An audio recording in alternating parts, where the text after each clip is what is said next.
Hello friends, welcome to my channel. চেন্নাইয়ে অনুশীলনে ব্যস্ত ভারতীয় দল। চিপক স্টেডিয়ামে অনুশীলন করছে রোহিত শর্মারা।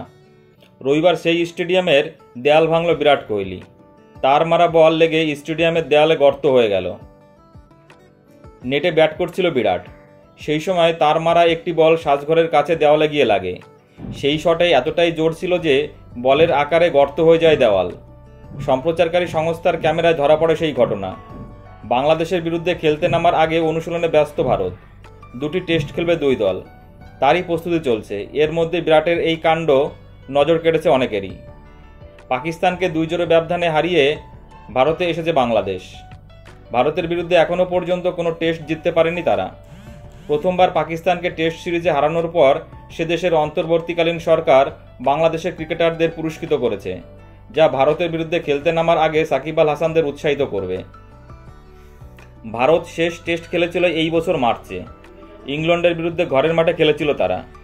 আগামী 4 মাসে ভারতের মোট 10টি টেস্ট খেলবে, যা নির্ধারণ করবে বিশ্ব টেস্ট চ্যাম্পিয়নশিপে ভারতের ভাগ্য।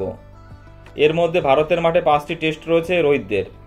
বাংলাদেশের পর নিউজিল্যান্ডের বিরুদ্ধে ঘরের মাটিতেই খেলবে তারা।